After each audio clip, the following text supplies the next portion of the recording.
Welcome to Confessions Beyond the Food. I'm your host, Nancy Redlin. Let's dig in and get inspired. Welcome back to Confessions Beyond the Food, where we dive deep into the stories that shape the food service world. Today, I have the absolute pleasure of sitting down with Mark Brezinski, a restaurant visionary, concept creator, and the author of the incredible book, Fork Fight. I have to say, I was completely absorbed in Fork Fight. The story is raw and real and filled with the kind of behind-the-scenes truths you rarely get to hear in our industry. I was genuinely sad when it was over because it pulled me into the emotional roller coaster of what it takes to bring a restaurant to life. Mark isn't just a storyteller, he's a creator. His fingerprints are all over some of the most recognizable restaurant brands in the country. He was a founding force behind Pei Wei, played a key role in the early days of Macaroni Grill, and has worked with industry giants like Pizza Hut and Velvet Taco. His ability to bring innovative concepts to life has shaped how we experience dining, blending creativity and deep operational knowledge. Today, we're peeling back the layers of that journey, starting with a spark of an idea, through the grit of execution, and ultimately the unpredictable arc of success or failure. We'll talk about the risk, commitment, discovery, and consequences of following a creative vision and what it truly takes to build something that lasts. Welcome, Mark. Hello. Thank you for having me. Oh, I'm thrilled to have you. So let's start with why you wanted to do the book. I thought it was really cool that, back in, going into college, you wanted to go into journalism and you write poetry and you read a lot of poetry. So the full circle of having a book is really cool. So tell us what inspired you to do this. Well, I've always loved writing. I mean, my grandmother, I think my mother's mother, was the one who always encouraged me to read. And back in the day when I grew up, we didn't have cell phones. We didn't have the internet. We didn't, so our entertainment was either something physical like sports, or it was something more cerebral like reading, right? Or creating, math, whatever it was. I just took to reading. I became a voracious reader. I read all the classics. Some of my favorite authors were Steinbeck, Clavel, some of the other people who started writing more novelistic type things. But I always read, and I turned that into a love of writing. I didn't write books because I didn't know how books were constructed. I mean, I could at that time, but I could write poetry. I could put thoughts together in poems. And that's the way I kind of counteracted my shyness, is I could write things down and hand it to people and run away and let them read it, right? So I used poetry as an entree into expressing myself to people in a way that I couldn't personally face to face. So that was kind of a coward's way out of trying to meet people, is through poetry. But it developed where people encouraged me. I had teachers who encouraged me. And I went to my dad when it's time to go to college. I said, I really want to go to the school to study journalism. And he looked at me and in no uncertain terms said, no son of mine is going to go and study something like journalism. You're going to study business if I'm going to pay for it. Long story short, I went and studied business but did poetry and journalism on the side. I wrote for the school, the college newspaper. I wrote for the local Ithaca Journal was the name of the paper. I wrote a sports column for them. So I always kept dabbling in writing, but there was no methodology or path for me to make a living out of it. So it became just a great hobby, like anything else, a great hobby, whether it's fly fishing or tennis or whatever it is you like as a hobby. It became my hobby. Anytime I would meet somebody and I was inspired, I'd write a poem, I'd write short stories, but I was in business. That's the way I made my living. But as my career progressed, and I'm going to really fast forward to the pandemic. In my business, in the restaurant business, we came to a grinding halt, as many businesses did, don't get me wrong. But I had nothing to do. I mean, I literally couldn't travel the way I like to travel. My restaurants were typically the ones I was affiliated with at the time were closed or trying to adjust. So I was kind of stuck in the mud for a little while. And I said, well, it's as good a time as any. I love to write. I live alone. I've been married. I never had children. But at that point, I was living alone. And it was like, okay, what am I going to do? I can't watch TV, 16 hours a day. So I got down, I got my computer out, and just started writing my story. And it's not an autobiography, but I like to tell stories. So I turned it into kind of a journey book. I call it a journey book, not a storybook, because it is about my journey, from how I started to how I got to where I am today. And that, like all journeys, it's not always smooth. It's not always all ups and, strawberries and cream. Sometimes you get to the bottom of the barrel. And I've just felt like my story had to be real, and I had to tell the stories of the great successes, but also how I dealt with failure and how I came back from failure and all the processes that go into that journey. And that's kind of what it was. The pandemic, as bad as it was, and as many things as it changed for so many people, it changed my life because it put me back in a position to lean on writing as something to occupy my time. So that's how Fork Fight came to be. And it just came naturally. I didn't have to do research. It was all from memory. I've been blessed with a good memory. So as I wrote my stories, it all comes back to me. And fortunately, I had a good editor who kept me on the straight and narrow and helped me through the process. And one thing led to another. And when we were done, we submitted it through an agent to multiple publishers. And about a week after we did that, I got a call from a publisher at Simon & Schuster, which surprised me. And she said, Mark, I fell in love with you through your book. Don't go anywhere else. We're going to publish your book. And then that was completely out of the blue to me. I'd never gotten a call like that. Didn't expect a call like that, quite frankly. A lot of people told me I might have to self-publish my book. And so I was prepared for anything. I was prepared for not even publishing. But the experience of writing it was fulfilling enough. The experience of having a publisher say they want to publish just took it warp speed, right? Took it to another level. And I've been blessed. When it came out, I was probably the proudest moment of my life. And it's been fun. It's just been part of the journey, quite frankly. It's always good to look back and reflect on the journey. And so actually, what you just told me, I'm a little bit shocked right now that you said that you were shy in high school. Oh, I mean, extremely shy.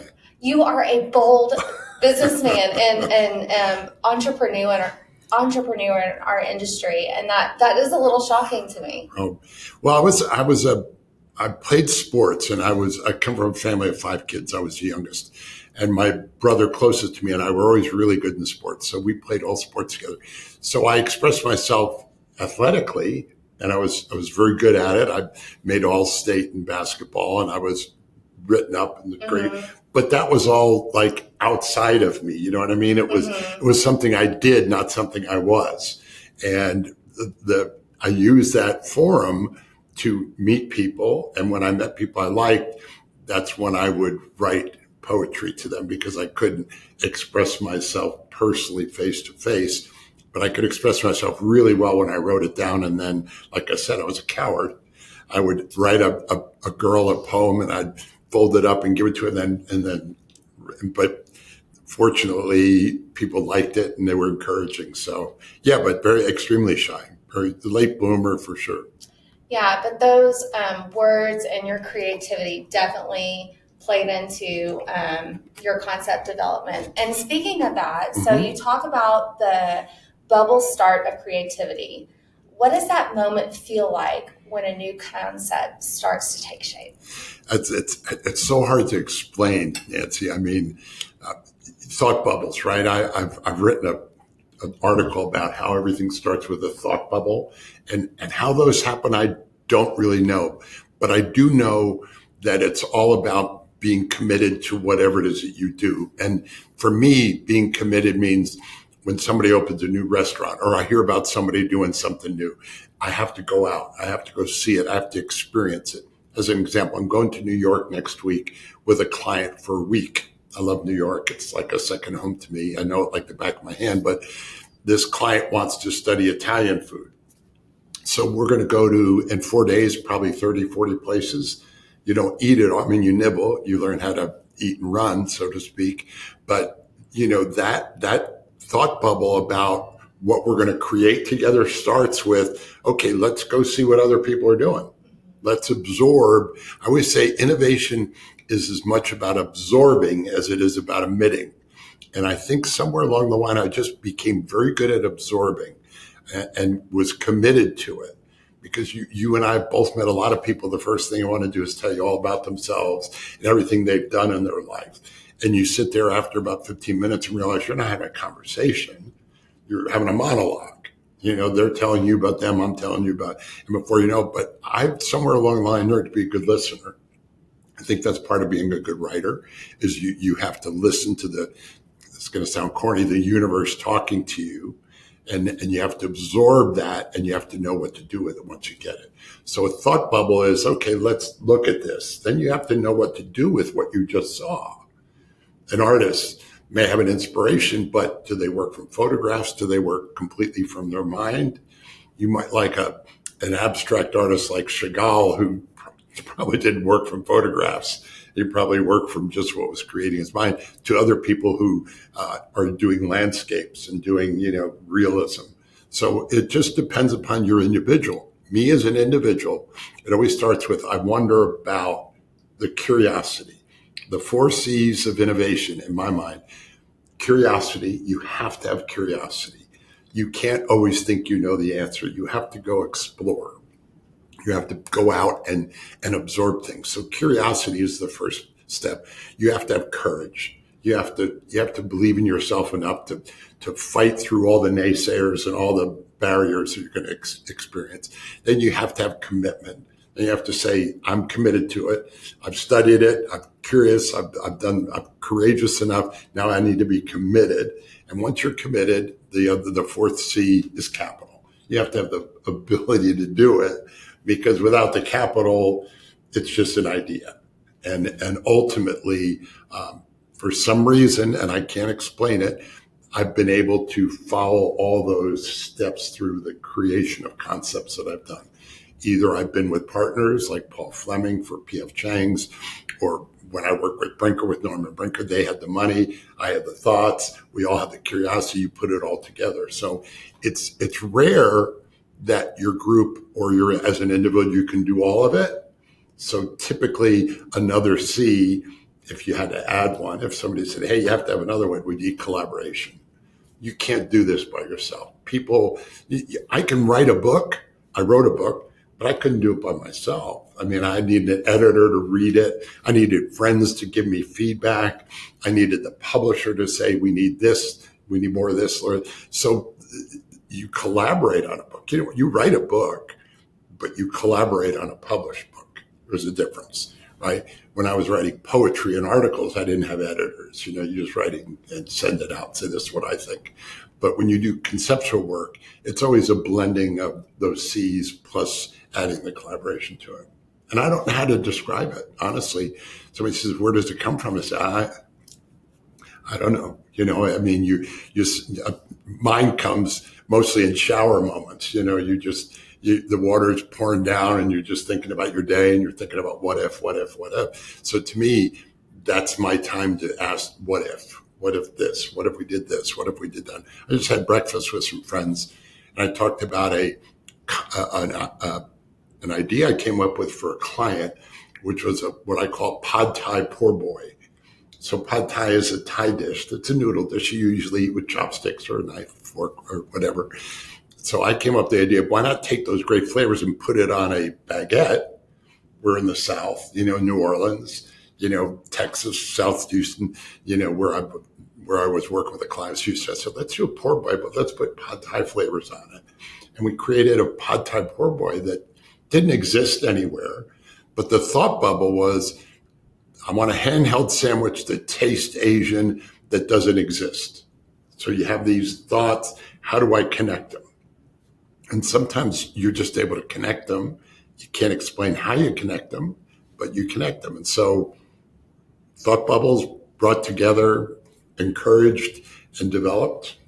I don't know how else to describe it. Well, in your book, you talked about all your travels across the world, and I thought it was really interesting. You know, you mentioned Mumbai for Bengal Coast, and how you immersed yourself, in the food culture. Trying out a billion different restaurants and then bringing it back to the States and figuring out how that's going to translate here to the American palate. And then conversely, taking when you were with Pizza Hut and you went, it was China, China, yes, and then going out and coming up with a set menu for a more condensed menu for them. I thought it was fascinating here. Like they had like hundreds of items on their menu. Their Pizza Hut menu. Pizza Hut's very different in China. I learned through your book. Completely different. Yeah. And I don't know, it's funny.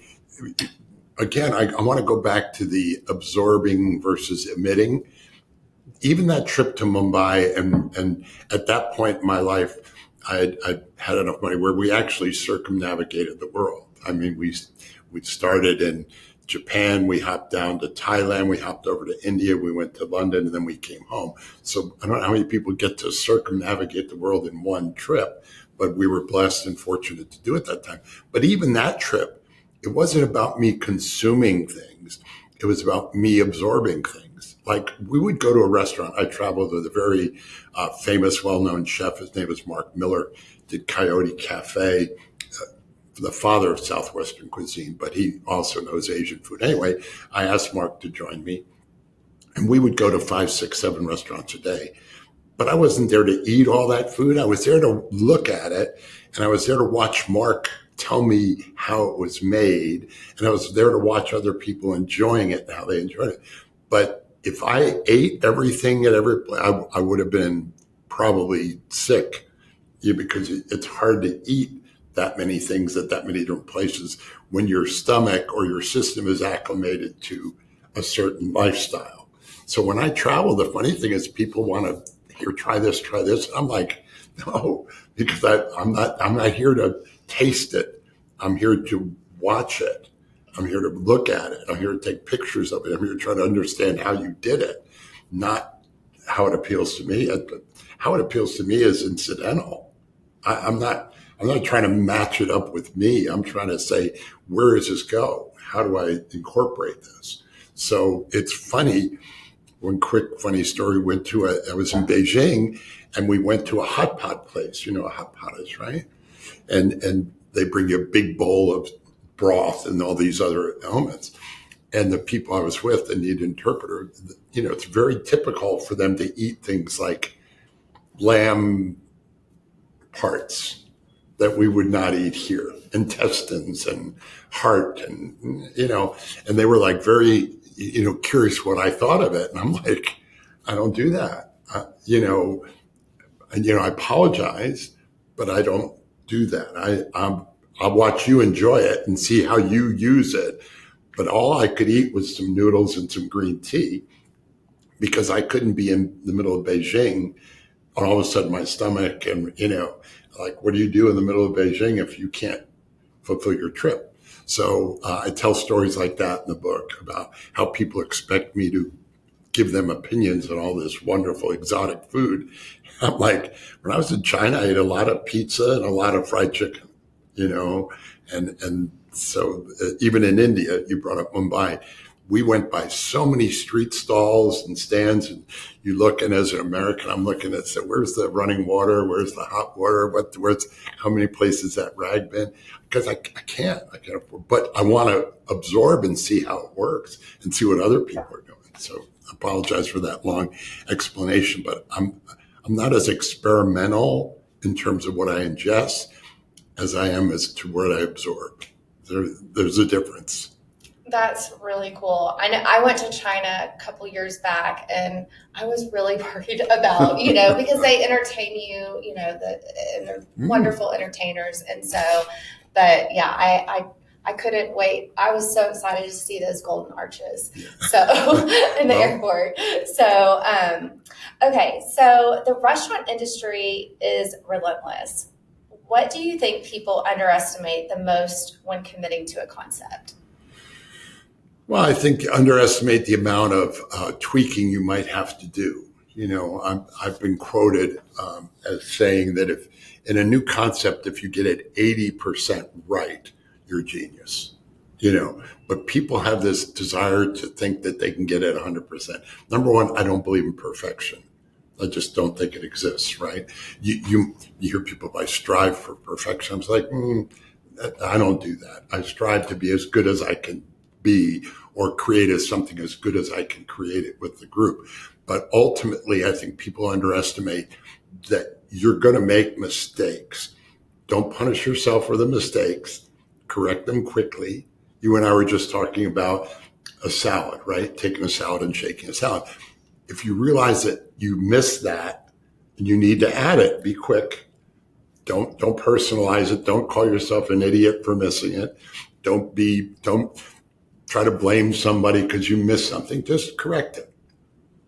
Adjust it, massage it, make it better. Most people think because you got to get it so right away. That's not the goal. The goal is not to get it. The goal is to get it as close to your vision as possible. And then again, absorb and learn, observe what people are doing with it, and then adjust it. Right, because it always doesn't translate the way that you think in your mind. And I think that was something that was really profound in your book is you would create this unbelievable concept and be wildly successful, and then people come in and they have their ideas and, like you said, rigidity, I think that was the word you used. Rigidity, and so that they just don't want to change, they don't want to adapt, they just want to get their point across, be right. I look at your studio here, right? We're in your shop here, and it didn't start like this. I mean, you started somewhere, but along the way you said, hey, I've got to have this line, or I want to expand into this room. I need more space. Whatever it is, any business, you just got to get it going. You have to have the ability. I go back to the 4 C's. You got to be curious enough. You got to be courageous enough. You got to be committed, and you got to have the capital to make it work. But then after that, you've got to be able to adjust. And 80% is probably generous. But the concepts, as I look back, I'm trying to think, I'd say that was the biggest part of my success. I was able to get most of them right out of the box without having major adjustments. But each one of them had, make no mistake, when you go into a velvet taco today, it's different than the first velvet taco because it has to be, right? There are learning curves. And by the way, not all learning curves are good. Sometimes people become involved after the fact and want to change things without really having a reason other than they want to put their fingerprint on it. So there's a lot to manage even after you open. There's a lot to manage. So you mentioned in Fort Fight that failure isn't just possible, it's almost inevitable. How do you decide when to push forward and when to pivot? Okay, so the practical answer of it is when you run out of money, is when you stop, because you can't keep on raising money. Although I've been there myself too. You've read about that, where I just kept pouring money. I think money's gonna solve the problem. Money doesn't solve the problem. Sometimes you just miss the mark. Sometimes you just are in the wrong place at the wrong time or chose the wrong location for the right concept. And the time, it's a collection of things, honestly. It's not a singular answer. It's a collection of how much money you have. It's a collection of what people are telling you. You have to have an intervention. Interventions aren't just for addictions. So you can be addicted to success and need an intervention for somebody to tell you when you're really not going to where you think you're going. I've done that. I've had friends and peers intervene with me and say, enough, right? Didn't work. Don't. And then there are times when I've realized myself, doesn't work. Stop. Stop the bleeding, so to speak. Move on. You've got other ideas. And that's part of it, I think, Nancy, is that you have to have the faith in yourself that you can recover from a failure. And that isn't an innate thing. That's not something we're born with. That's something we learn. We learn from failure. You can listen to, I'm a sports person, so you can listen to the Larry Birds and the Michael Jordans of the world.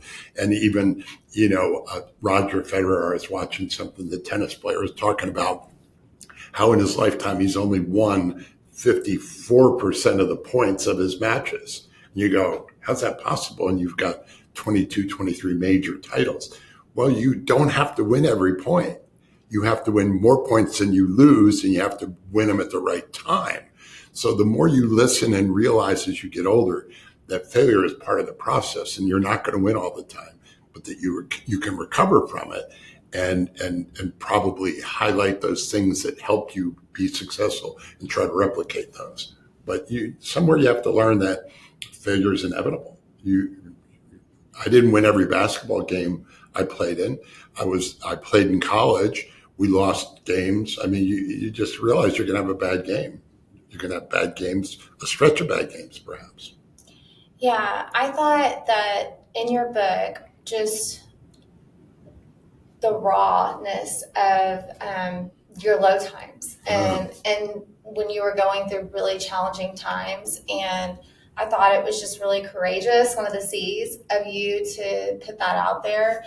And one thing that struck me in the book is something I've had to learn in my life is that your sister said, business doesn't define you.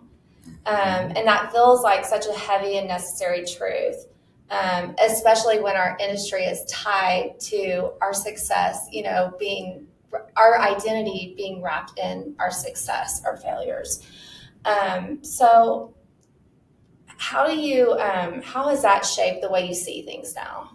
Well, you mentioned something that I want to back up to. Success. How do we define success? Well, you and I would both say that in business, success is making money, right? I mean, so we have this vision of, hey, are you successful? And immediately people want to know how much you make. What's your bottom line, right? So what you have to do is you have to figure out a way to kind of separate the elements of success. For instance, I wrote a book, right? Not a New York Times bestseller. One of my goals always was, I want to be author, New York Times bestselling author Mark Brezinski, right? I'm not, but I wrote a book. So what is success in that world?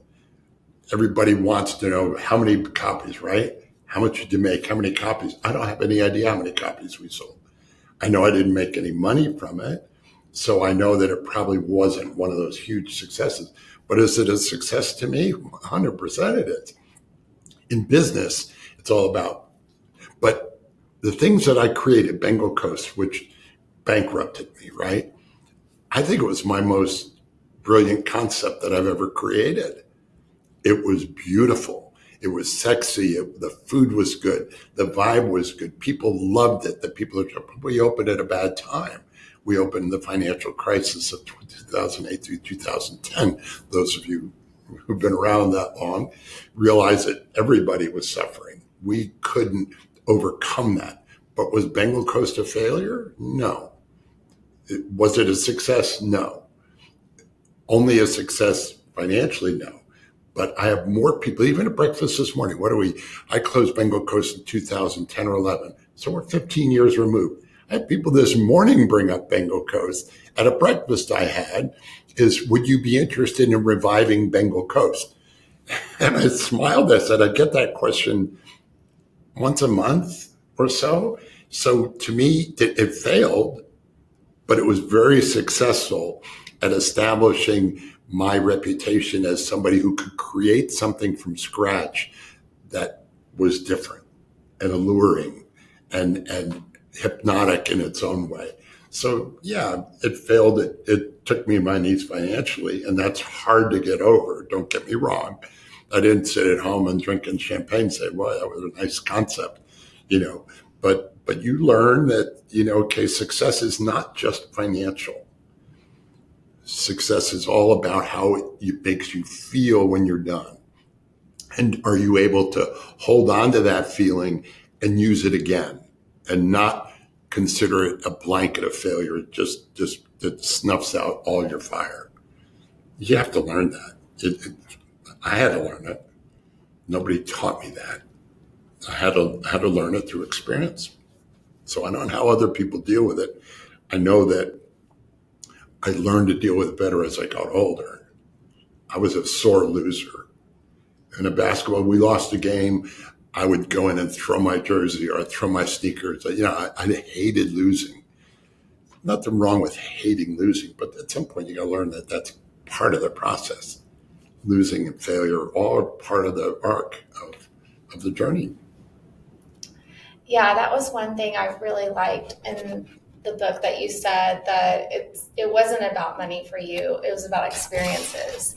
And you said, and I probably messed this up, but that you should view success and failure as imposters. Yeah, that's a quote from, I forget who it is, but if you can learn to accept success and failure and treat them both the same, there's a better saying than that. But ultimately, that's what you have to do. You don't over congratulate yourself for what you did right, and you don't over punish yourself for what you did wrong. You try to use them both and try to establish who you are going forward. I mean, I think the best quote, and this one I know by heart, that I've lived by, is let yourself be silently drawn to the stronger pull of what you really love. And that's by a guy named Rumi, who was a 17th century philosopher, poet. But in my heart, that's what I always have done, is say, what do you really want to do? What makes you happy? I very rarely have held on to a job. I left Pei Wei, and if people read the book, I left Pei Wei at the height of its success. I was making considerable money living in Preston Hollow, huge home, beautiful neighborhood. And I was unhappy. I came home and I didn't matter how much money I was making. It was making more money than I ever dreamed I'd make, living in a house I never dreamed I would live in. But I left Pei Wei and I dropped it because I wasn't happy. And I realized that. And that's when I started Bengal Coast. So I went from the height of where I could be over the years that Bengal didn't work to the depths, and then had to learn how to come back out of that too. So. Well, you fought in a major way, and you have just developed, so many cool concepts since then. So if you could go back and give the young Mark any advice, what would you tell him? Don't be so impatient. It's not always going to work. I talk about this with people because I want to teach. I've been trying to get into hospitality programs, to guest lecture and do this, that. But, besides the 4 C's, because people want to innovate, that's great. But just life lessons is just the idea of perseverance and persistence with what you believe. Now, you're not always going to believe the right things. And so you've got to learn what to put your energy into. And I don't know how to define that for students. But I would go back to my quote, and I would always end with my quote: let your heart be silently drawn to the stronger pull of what you really love. If you listen to yourself and not others, you have that quiet time. And kids nowadays very rarely have quiet time. You know that. It's the phone all the time, or it's the computer all the time. I would say find an hour of every day just to be by yourself, whether it's on a walk, or wherever it is, however you do it. Listen to yourself. What do you really like? What really makes your life full? What do you feel like? Because that answer is there. We don't always listen to it. You have to find the time to extract it sometimes, to allow yourself to pull it out. I do that with kids that I talk to, or students that I talk to. I said, don't listen to what everybody else is saying. Listen to yourself mostly, but be smart about it. And then find somebody who can mentor you in developing that. Because we all need that.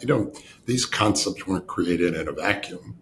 They were created with people at a table kicking around ideas. But to get to that table, you have to be able to be strong enough in your conviction about what you feel. And you can only do that by knowing who you are. Hard to do. Not easy. And you can't write a book about it because everybody has a different upbringing. Everybody has different experiences that shape their lives.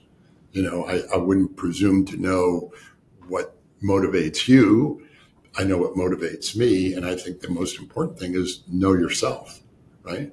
Get to know yourself more than you're interested in getting to know everybody else, right? Yes, I think that's amazing, especially like that's what keeps us in this industry is the passion and just the love of being able to host people, give them it's like a vacation from life, when you go and eat out and get to experience everything. A little bit of an escape, right? Mm-hmm. We need escapes. My escape was always going to a movie by myself in the middle of the day or late at night, where you could just get away from the noise and let all the noise stop and just focus on one thing.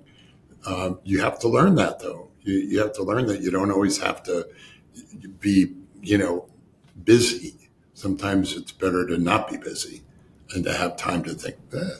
It's a hard thing to do. I never had children, so I can't say that from example of what I've done to help, but I try to do that when I teach and I try to do that when I talk. Well, one thing you mentioned earlier too was just having an outlet, with writing, and with me, I love to dance. And so taking that time for yourself, amidst the chaos, to just pursue your passions, outside of that. And it usually does spur on some sort of creativity for me. I don't know about you, but because when you're in it all the time, you don't take a break, you don't allow yourself for that reflection time, you're just going to burn. And however you express it, it through, I express it through writing. Some people express it through cooking. Some people express it through travel. Just learn what it is that you need to do to fulfill that need inside of you. And it's not selfish. There's a good selfish. There's a good being selfish too, right? I don't know how mothers in my era, my mother had 5 children. I don't know how she ever had time for herself. I couldn't even imagine how we gave her enough time to develop what she wanted to. But everybody's got to find that in their own different way, whether you're married, single, family, no family, whatever it is. I don't know how to do it. I don't, there's not like a step by step on how to do it. You just have to learn what makes you comfortable and what motivates you to move forward. That's awesome. Well, you've given us some really good, the 4 C's. I love that. Some really good nuggets of wisdom. Lots of wisdom, guys, in his book. You have to read it. I cannot push it more. So to check out Fortified. So, but before we leave, yes, do you have a confession? You're not going to make me cook for you or anything, are you? Actually, do I have a confession? Geez, my book. I don't know how I could confess more than what I've confessed in the book. I guess you'd call this a confession. So my confession is that people look at me as a restaurateur who should know, we talked a little bit about it, who should have all this knowledge about all these different foods and stuff. My confession is I'm a pretty average eater. That I don't, I'm not, I have friends that say, try this elk, do this, do that. And I'm like, no thanks. I don't eat like deer and stuff. I eat pretty basically. I observe much broader, but I eat very basically and not very experimental when it comes to that. Is that? No, that's a really good confession. And honestly, that makes me feel a little better because I'm not a very experimental eater. So I really resonated with you'll have to read it in the book, but about your shellfish and your experience with salmon. So, but thank you so much for sharing with us today. And again, another shameless plug, check out Fortified. Please do. Yeah. Well, thank you guys for tuning in. We'll see you next time. Thanks. For more inspiration, follow our social media at W3Sales. Please like, comment, and subscribe. All the things. We would love to connect with you.